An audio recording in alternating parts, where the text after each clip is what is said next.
What if the God we pray to is not the highest reality? What if every image, every name, every belief we hold about God is already too small? And what if the deepest truth about existence cannot be spoken, described, or even thought, but only remembered? Tonight, we're stepping far beyond theology as most people know it, beyond rules, beyond creeds, beyond the God shaped by language. We're traveling back to a forgotten moment in early Christian history, a time before doctrines hardened, when spiritual thinkers dared to explore the mystery of existence without limits. One of the boldest minds of that era was Basilides of Alexandria, almost erased from history, often labeled a heretic. Basilides offered a vision of reality so radical that even today it feels shockingly modern. A vision where consciousness comes before matter, where creation is not commanded but unfolds, and where the true source of everything exists beyond being itself. This is the story of the unseen God, the God beyond existence, and the universe as a slow awakening of infinite consciousness. Basilides begins with a statement that unsettles almost everyone who hears it. The highest God does not exist, not because there is no God, but because existence itself is already a limitation. To exist means to be something, to have boundaries, to be definable. And for Basilides, the ultimate source of reality is beyond all definition, beyond presence and absence, beyond being and non-being. This unseen God is not a person watching the universe from above, not a ruler, not a judge, not even a creator in the way we normally imagine. There is no will, no intention, no decision to create. Instead, this God is infinite depth, pure awareness, absolute stillness. Basilides described it as the God who is not meaning nothingness, but that which transcends everything that can be named. The moment you describe it, you've already missed it. In this vision, God is not inside the universe. The universe arises from God, the way thoughts arise from consciousness. Every religion uses language to point toward truth, but language divides. It separates subject from object, knower from known. Basilides understood this deeply. Any word we use for God, creator, father, ruler, light, turns the infinite into an object. But the unseen God is not an object. It is the ground from which all objects appear. This is why silence plays such an important role in this philosophy. Not silence as emptiness, but silence as fullness beyond thought. Ultimate reality cannot be worshipped outwardly. It can only be approached inwardly, through awareness itself. So if this unseen God does not act, decide, or command, how does anything come into being? Basilides rejected the idea of creation as a single event, no moment where God speaks the universe into existence. Instead, creation happens through emanation, a natural unfolding, like warmth radiating from fire, like light flowing from the sun, like thoughts emerging from awareness. From the infinite depth arises divine intelligence, mind itself. From mind emerges structure. From structure, order. From order, form. And from form, the material world.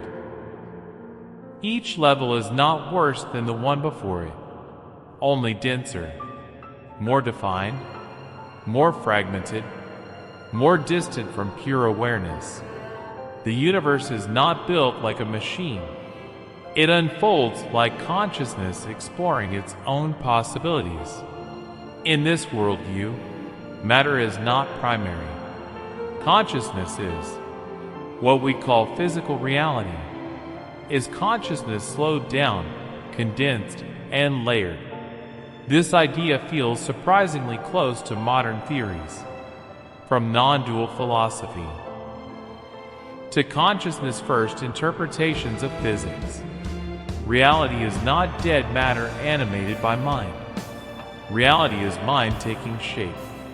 And because this unfolding happens gradually, existence is structured into multiple layers between the infinite source and the physical world. Basilides describe multiple levels of intelligence, often called heavens or powers. These are not locations in space. They are modes of awareness. Each layer governs the one beneath it, shaping laws, patterns, and forms. Lower levels are not evil. They are simply limited. This explains something many people feel intuitively: why the world is intelligent but flawed, ordered but incomplete, meaningful yet filled with suffering. For Basilides, the root problem of existence is not sin. It is ignorance. Consciousness forgets its origin. It identifies with form. It mistakes the surface for the source. And from that forgetting, suffering emerges. In this view, suffering is not punishment. It is a side effect of forgetting. As awareness descends into denser forms, it loses memory of its depth. The material world feels heavy, slow, and separate, because it is the furthest expression of infinite consciousness. But this descent is not a mistake. It is part of a larger process. Consciousness must forget itself in order to eventually recognize itself.